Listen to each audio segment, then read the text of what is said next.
Paul W.S. Anderson's Resident Evil franchise may be based on the Capcom game series of the same name, but they break from the canon to create their own alternate timeline.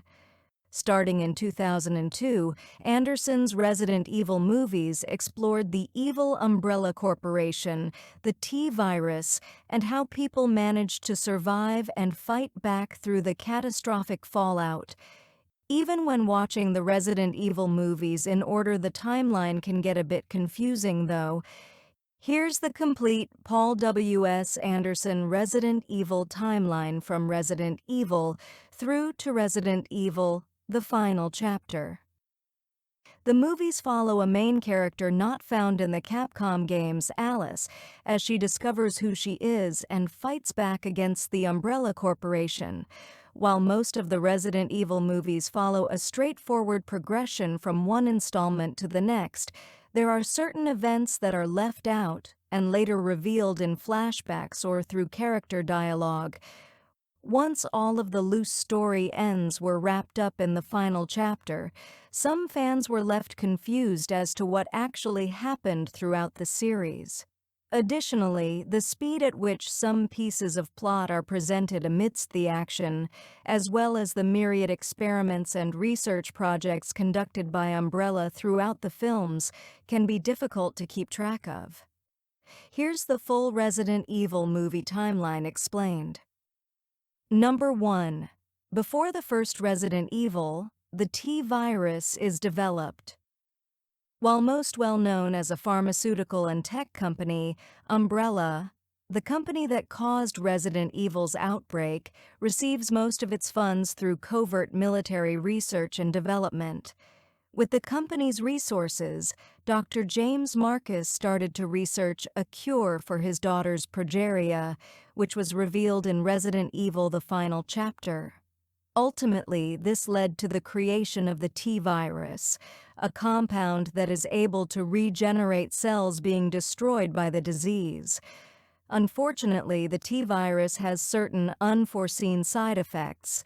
It turns people into zombies if they aren't given the antivirus, though they can also be sustained with frequent injections of the antivirus, which was shown in Resident Evil: Apocalypse when Alice meets Dr. Ashford's young daughter, Angela. Umbrella takes ownership of the virus and begins experimentation with it in an effort to create a variety of different compounds from pharmaceuticals to bioweapons. Number 2. Before the first Resident Evil, Project Alice begins. Prior to the first Resident Evil movie, Project Alice was begun. This was a mission to create clones of the young Alicia Marcus and modify her DNA to remove the progeria disease that was slowly taking her life, while also using the clones to perform essential Umbrella Corp duties. After this, with no memory of her childhood but enough training and humanity to be entirely functional as a person, the adult Alice becomes the head of security at a secret underground Umbrella facility in Raccoon City known as the Hive.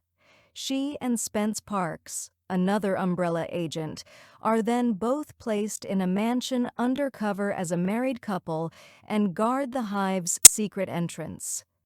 Number 3. Before the first Resident Evil, releasing the T-Virus. In her job as head of security at the Hive, Alice has higher clearance than most employees. As a result of her ability to see into the many projects being conducted by Umbrella researchers, she discovers the T-Virus and the many illegal and immoral applications that Umbrella is planning to use it for. When she's approached by environmental activist and investigative journalist Lisa, Alice sees her opportunity to bring Umbrella to justice. Lisa asks Alice to smuggle out a sample of the virus to her so that she can prove that what Umbrella's been doing is highly illegal, and Alice agrees on the condition that Lisa promises to bring Umbrella down. Unfortunately, during this conversation, Alice and Lisa are overheard by Spence, Alice's partner. Spence decides to take action ahead of Alice and sets out to steal the virus himself, releasing it into the hive and shutting down the entire facility. It's at this point that the Red Queen AI shuts down all access to the hive and releases gas into the mansion and connecting tram, knocking out both Alice and Spence, which gives them temporary memory loss. Number 4. Between Resident Evil and Apocalypse, the T-virus gets out. At the end of Resident Evil, Alice is shown being captured by Umbrella personnel and then later escaping to find herself in an abandoned city. Resident Evil: Apocalypse picks back up at this point as the audience learns that between films, despite the Red Queen's best efforts, the T-virus has made it out of the hive and infected Raccoon City. In the final chapter, it's revealed that this is because the Umbrella Board of Directors manufactured the Apocalypse to manually refresh the Earth, leaving themselves largely unaffected. Umbrella sets out to evacuate its most important employees as the government tries to stop the spread by sealing off Raccoon City, the setting of the new Resident Evil reboot, from the rest of the country. At the end of Resident Evil: Apocalypse, the government decides that Raccoon City cannot be saved and blow it up, killing any remaining survivors along with many of the zombies. Number 5. Between Resident Evil and Apocalypse, the Nemesis Project. At the end of Resident Evil, Alice and Matt are taken away by Umbrella scientists. Alice overhears one of them saying that Matt is wanted for the Nemesis Project. In Resident Evil: Apocalypse, an enemy called Nemesis appears wielding a rocket launcher and minigun. At the end of the film, Alice learns that this creature was once Matt and has been so experimented on that he's transformed into this Nemesis monster and has been programmed as a loyal Umbrella minion. Between the two films, like Alice, Matt was experimented on and entered into a project that would bond his DNA with the T-virus in such a way that a new entity would be formed. While Alice bonded perfectly with the T-virus and essentially gained superpowers, Matt had a much harsher reaction, swiftly mutating and changing as the virus took over his mind and body. Number 6. Between Apocalypse and Extinction, humanity falls and Alice is cloned. After the events of Apocalypse, despite Raccoon City's destruction, the T-virus spread across the world and ravaged humanity. Fewer and fewer human survivors remain as groups band together to try and make it through the epidemic. Meanwhile, Umbrella is taking the opportunity to continue their experiments, copying Alice in clone form as an attempt to find another individual with her unique powers. Number 7. Resident Evil: Afterlife. Alice makes a clone army and loses her powers. After finding the secret Umbrella facility in the middle of the desert at the end of Extinction, Alice also locates the hundreds of clones that researchers had been creating in an attempt to create a stronger, better Alice that they could control for themselves. At the beginning of Afterlife, Alice has gathered these clones to create an army that she uses to storm the Umbrella headquarters in Tokyo. Coming after Albert Wesker, she manages to take out all the personnel in the entire facility, but fan-favorite Resident Evil character Wesker escapes, initiating the base's self-destruct sequence as he flies away. Fortunately, the original Alice is stowed away on Wesker's helicopter and she attacks him. However, he's ready for her and injects her with a serum that nullifies the T-virus in her system, effectively making her mortal once again and removing her powers. Number 8. Resident Evil: The Final Chapter. Alice Saves the World. In Resident Evil: The Final Chapter, the Red Queen AI learns that Umbrella Corporation manufactured the apocalypse caused by the T-virus.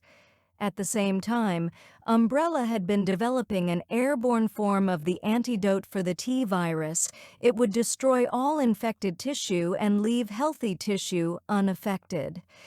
The Red Queen, changing her allegiance, presents Resident Evil 6's apocalyptic endgame to Alice, claiming that in just a few hours, the last human survivors will be defeated and Umbrella will have won.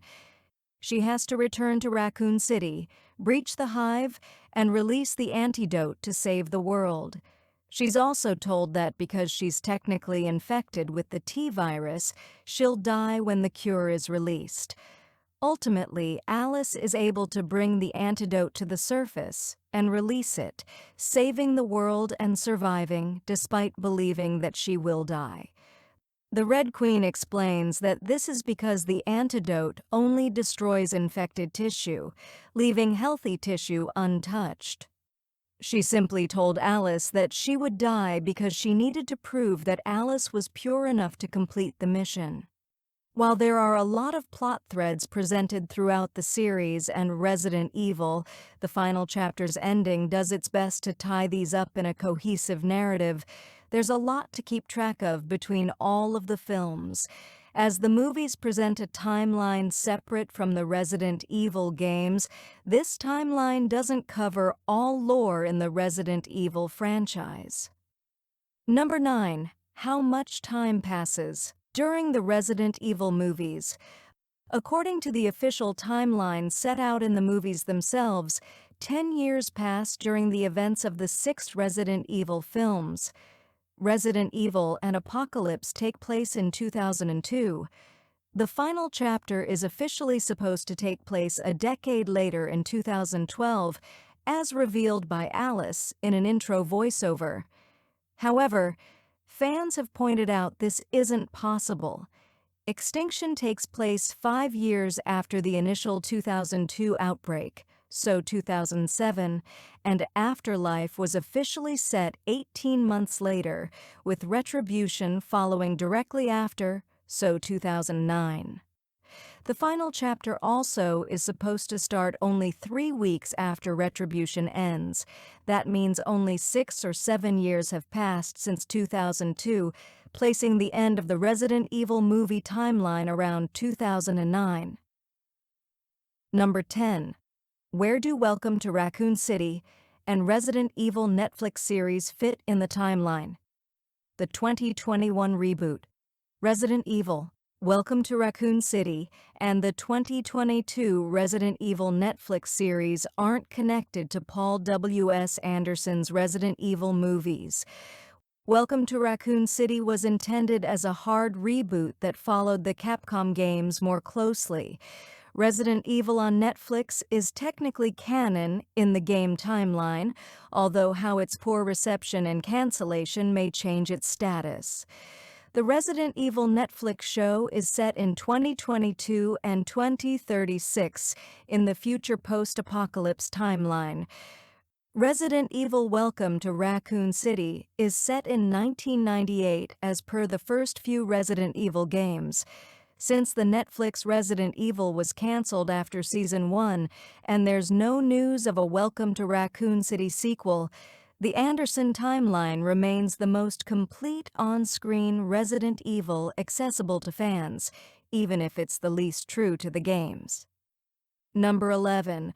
Why the Resident Evil movie timeline is different from the games. The Resident Evil movie timeline can be confusing, but it's got nothing on the games. Capcom, the developer of the Resident Evil games, is a Japanese company and has a different cultural approach to fiction shows.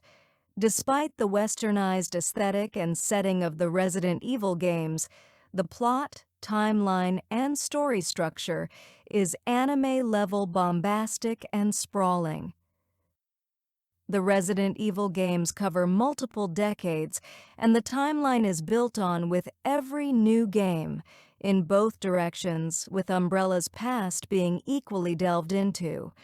There are 9 core Resident Evil games, as well as spin-off series like Code Veronica. The Resident Evil games take place between 1998, Resident Evil 0, and 2021, when Resident Evil Village takes place. In 2002, when the first movie came out, there weren't as many games, and much of the canon had yet to be built, which is partly responsible for the difference. However, as Welcome to Raccoon City and the Netflix Resident Evil proved, canonical accuracy doesn't mean guaranteed success for Resident Evil. The Paul W.S. Anderson movies may have their own timeline, but it's one that perhaps works much better on the screen than the Japanese video game chronology created by Capcom would in a non-interactive medium.